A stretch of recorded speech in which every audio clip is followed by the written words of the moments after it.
जी, प्रधानमंत्री का बयान आया कि पूर्व में और वर्तमान में आदिवासियों का इतिहास बिना अधूरा। क्या कहेंगे? क्या बयान आया? आदिवासियों का इतिहास के बिना झारखंड 1857 के संबंध में उनका दृष्टिकोण था।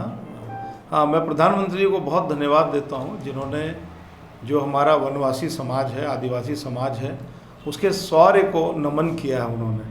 और यह सत्य है कि इस देश के आज़ादी में जहाँ और लोगों ने भी भूमिका निभाई, वहाँ सुदूर जंगलों में रहने वाले जो वनवासी हैं, जो आदिवासी बंधु हैं, चाहे भगवान बिरसा मुंडा हो या कई ऐसे नाम, सिद्धू कानू हो, ऐसे कई नाम ऐसे हैं जिन्होंने विद्रोह का अंग्रेज़ों के विरुद्ध बिगुल फूका।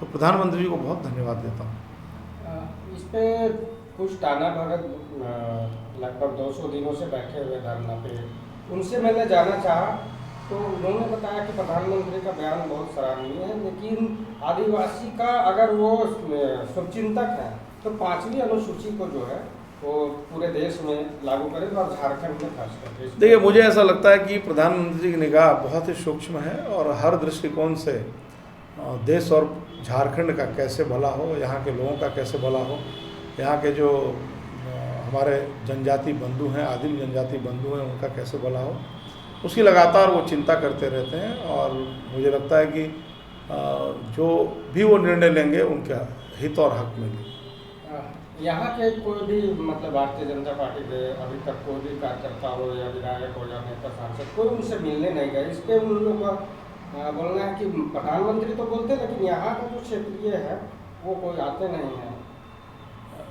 इस विषय को मैं पार्टी में जो हमारे वरिष्ठ नेता हैं उन तक बात पहुँचाऊँ। सर, जैसे सरकार, केंद्र सरकार या राज्य सरकार दोनों महिलाओं की सुरक्षा सशक्तिकरण की बात करती है, लेकिन सरकार का 3 साल गठन का हो गया लेकिन महिला आयोग का गठन नहीं हो पाई। आपके तरफ से कभी ऐसा स्टेटमेंट नहीं आया कि महिला आयोग का गठन क्यों नहीं हुआ? नहीं, भारतीय जनता पार्टी लगातार मुखर रही है। सिर्फ महिला आयोग नहीं, बल्कि मेरा मानना है और हमारी पार्टी का भी मानना है कि ये जो सरकार है पूरी तरह से असंवैधानिक सरकार है। और जिस सरकार को संविधान पर भरोसा नहीं है उस सरकार को 1 मिनट भी रहने का अधिकार नहीं है।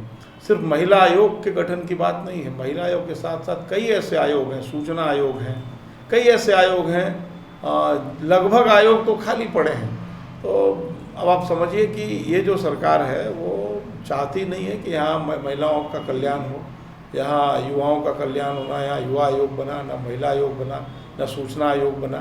तो अब लोग अपील करें तो कहाँ करें? अब सूचना आयोग में लोग सूचना मांगने जाते हैं, उसके बाद कोई ऊपर उनकी सुनवाई नहीं होती है। तो इस सरकार से अब अपेक्षा करना बेमानी हो गई। 3 साल तो पार हो गया, तो अब ये कब गठन करेंगे? इसलिए अब मांगना भी बेकार है। जितनी जल्दी ये सरकार जाए उतना ही जल्दी झारखंड का भला हो। सड़क से सदन तक कभी नहीं दिखे आपकी सूचना आयोग में नियुक्ति हो? नहीं, मैं तो विधानसभा में, मेरे क्वेश्चन है विधानसभा में, आपको मैं डिटेल्स दे सकता हूँ, मैं डेट के साथ दे सकता हूँ। मैंने कम से कम 3-4 बार इस 3 साल के दरमियान विधानसभा में क्वेश्चन रेज किया है कि सूचना आयुक्त और महिला आयोग समेत जितने भी आयोग हैं और बोर्ड निगम है उसका गठन होना चाहिए।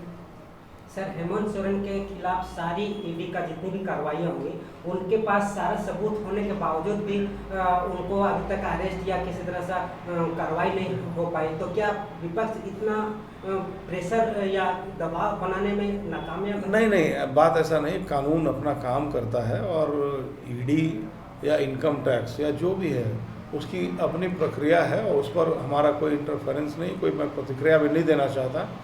लेकिन जिस तरह से हेमंत सोरेन जी ने कल बयान दिया, अब झारखंड मुक्ति मोर्चा के कार्यकर्ताओं को उकसाने का काम किया, एक संवैधानिक पद पर जो व्यक्ति मुख्यमंत्री का शपथ लिए हों, उनकी जवाबदेही है कि विधि व्यवस्था राज्य की बनी रहे। और जिस तरह से उन्होंने भारतीय जनता पार्टी के कार्यकर्ताओं को टारगेट करने के लिए कहा कि जो लोग धरना पर बैठेंगे उनको सिर छुपाने का जगह नहीं मिलेगा, तो सीधा सीधा आप उस उकसाने का काम कर रहे हैं, भड़काने का काम कर रहे हैं। और यदि विधि व्यवस्था झारखंड की बिगड़ी तो इसकी पूरी जवाबदेही हेमंत सोरेन जी के ऊपर होगी।